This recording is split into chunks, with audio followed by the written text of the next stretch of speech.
Bangga bersarung mangga. Nikahkanlah oleh kalian semuanya.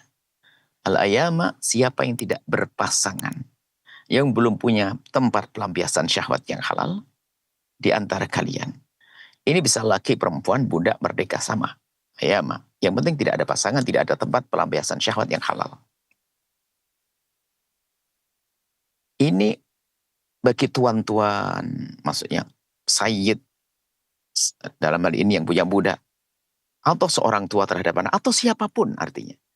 Yang bersamanya orang-orang yang harus dilindungi, dijaga, maka cara penjagaan yang dahsyat dari yang mengerikan tadi, zina, dan seterusnya adalah nikah. Maka angkihu, nikahkanlah. As-solihina, dan yang soleh-soleh. Min ibadikum wa imaikum. Dari budak-budak laki-laki dan budak perempuan. Ini pengkhususan kesolehan. Jadi mungkin ada pembahasan di sana. Dahulu itu budak itu karena zaman masih ada perbudakan. Dan Islam pun juga menghimbau untuk menghapus perbudakan dengan halus. Akan tapi masa peralihan daripada adanya perbudakan untuk ditiadakan ini kan masih ada sisa-sisa. Dan di sini memang kebiasaan budak memang kurang menjaga kehormatan. Ya karena mungkin pergaulannya, tempatnya di mana, sehingga banyak budak-budak ini adalah budak yang tidak, yang biasa berzina, bahkan mungkin ada yang disewakan. Na'udzubillah, yang punya budak akan tapi yang tidak punya iman mungkin bisa menjadikan budaknya untuk cari uang. Jadi banyak budak menjadi pezina-pezina. Banyak budak menjadi pezina. Maka di sini yang diperhatikan dulu, budak-budak yang mereka itu menjaga diri, tolong perhatikan. Nikahkan mereka, jaga kehormatannya, kemuliaannya. Kemuliaannya. Nah, adapun yang merdeka biasa dengan penjagaannya. Orang yang merdeka. Ini seolah-olah urusan perbudakan, urusan budak-budak saja. Akan tapi ini lebih umum dari itu semuanya. Maksudnya semua yang tidak punya nikah. Hanya ini pengkhususan artinya jangan sampai kalian itu memperhatikan anak-anakmu saja, keluargamu saja. Ternyata ada budak-budak yang mereka punya hajat untuk menikah, tidak kau perhatikan. Justru ini adalah begitu pentingnya kita memperhatikan, biarpun dia adalah budak. Dia punya hajat ini menikah. Karena budak tidak punya harta, untuk menikah sendiri nggak mampu, maka tuannya menikahkan. Sehingga budak saja hendaknya kita perhatikan, apalagi anak-anak kita. Kalau kita diperintahkan untuk menikahkan orang yang ada bersama kita, di bawah naungan kita, yang mereka punya hajat untuk menikah, bagaimana tentang diri kita yang punya hajat dan belum punya tempat pelampiasan syahwat yang halal? Maka kita lebih wajib lagi, lebih harus lagi. Artinya, kita diperintahkan untuk menikahkan orang yang ada di kiri kanan kita. Orang di bawah naungan kita. Lalu, bagi yang punya hajat, siapapun hendaknya mencari yang halal. Nah, ini kita harus memahami ada sisi lain yang mungkin terlupakan. Bahwasanya hikmahnya dari rentetan perzinahan dan seterusnya yang dibahas ini. Di antaranya benteng yang paling dasar untuk menghentikan perzinahan adalah pernikahan. Maka dari itu, ayo kita sadar benar bahwasanya ini adalah jalan untuk ghaddul basar, untuk menutup mata, karena punya yang halal di rumahnya. Karena syahwat itu bukan semata-mata mata. Syahwat bukan semata-mata karena mata, akan tapi lihat. Bergolaknya syahwat itu menjadikan mata juga menjadi jelalatan, mencari-cari. Atau dari mata menumbuhkan syahwat. Itu bisa. Bisa semuanya. Maka tidak cukup orang menjaga matanya, akan tapi penuhi syahwatnya agar mata bisa terjaga. Sehingga dikatakan aghaddul basar. Kalau sudah orang punya yang halal itu matanya lebih terjaga. Kenapa? Dia punya halal di rumahnya. Sudah dilabaskan syahwat dengan cara yang halal. Nah, maka dari itu ayo kita faham pesan ini bahwasanya pernikahan adalah benteng. Maka dari itu jangan dijauhkan dong anak kita, keluarga kita dari pernikahan. Permudahlah urusan pernikahan. Hai hamba Allah. Siapapun dia di bawah naunganmu. Anak-anakmu, wahai para orang tua, selalu kami ingatkan. Zaman ini beda, bukan seperti zaman dulu. Godaan sedikit zaman dulu. Zaman orang yang umurnya sekarang 50 tahun ke atas. Atau 40 tahun ke atas saja deh.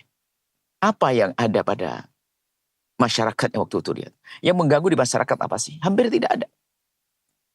Televisi yang ada hanya TVRI saja waktu itu. Yang punya hanya orang tertentu, orang kaya atau Pak Lurah saja, begitu saja. Yang lain tidak pernah melihat nonton itu.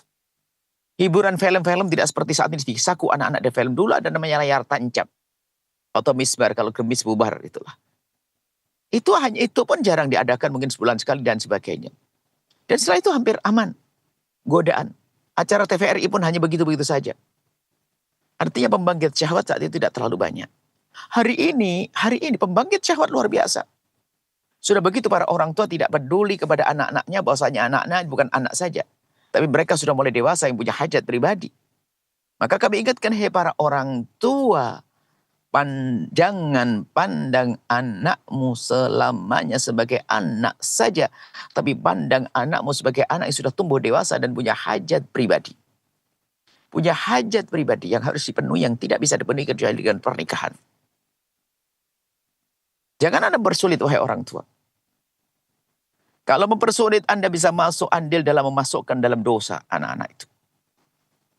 Akhirnya ada mungkin seorang anak baru kuliah, punya hajat untuk menikah, orang tuanya melarangnya.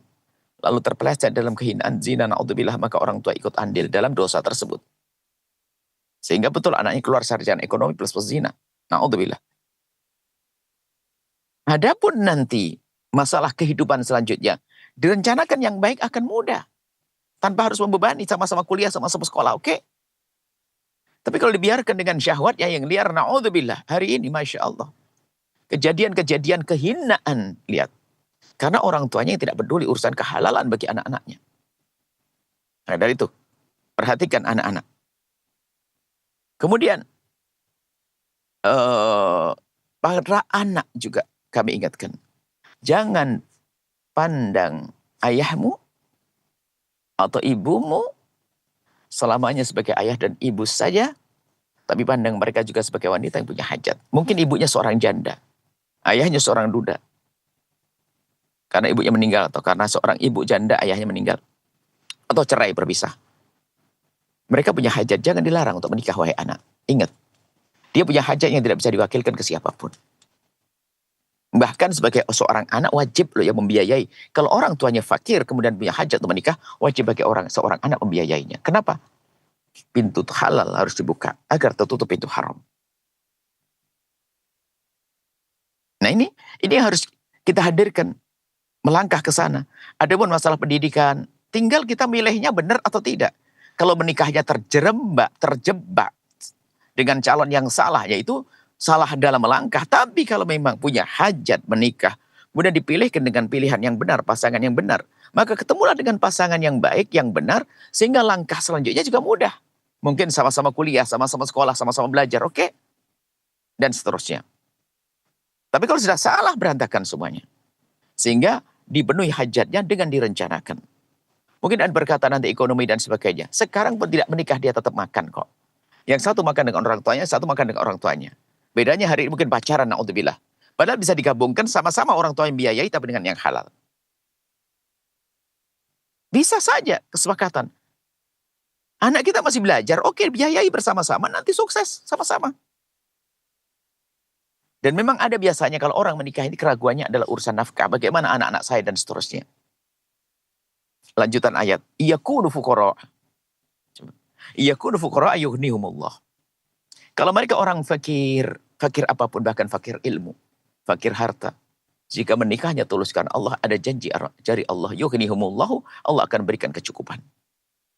Dengan catatan tentunya dia yakin dengan janji Allah dan hidupnya bukan dikuasai dengan ketamaan, kerakusan. Dan Allah Maha Kasih. Allah akan berikan kecukupan, yughnihumullah, Allah beri kecukupan. Yang punya ilmu, lihat, kalau menikahnya karena Allah, lihat, secara otomatis dia akan belajar. Tambah ilmu. Dan mungkin lebih tenang saat ini. Saat ini kalau sudah punya halal lebih tentram, lebih damai. Daripada dengan keharaman. Maka dari itu takutlah kepada yang haram. Jangan main yang haram. Halal mudah, kenapa harus masuk yang haram? Maka para orang tua yang mempersulit anak-anaknya untuk mencari yang halal, dia dosa. Melakukan keharam, berdosa. Zalim kepada anak-anaknya. Kepada orang tua juga. Seorang anak kepada orang tuanya. Sampai ada seorang anak, Masya Allah, ibunya yang punya hajat menikah. Dilarang menikah oleh anaknya. Bahkan marah-marah musuhan dengan anaknya. Anaknya bermusuhan dengan ibunya. Na'udzubillah. Seorang anak yang semacam ini dosa. Dia zalim seorang anak. Yang ibunya punya hajat untuk menikah atau ayahnya punya hajat menikah. Akan tapi tidak mengizinkannya. Dan sebetulnya tidak perlu izin. Karena ini adalah hajat pribadi. Urusan dengan Allah. Urusan syahwat, urusan dosa. Dan ingat. Yang fakir jangan ragu janji Allah. Allah akan berikan kecukupan. Min fadli. Dari karunia Allah. Wallahu wasi'un alim. Allah maha luas dengan rezekinya. Dengan karunia-Nya. Allah alimun. Dan Allah maha tahu tentang kebutuhan kita. Tentang keadaan kita. Mari. Untuk menyelesaikan atau melanjutkan program. Menerangi rumah dengan cahaya. Membersihkan rumah dari kotoran. Adalah dengan mempermudah urusan pernikahan.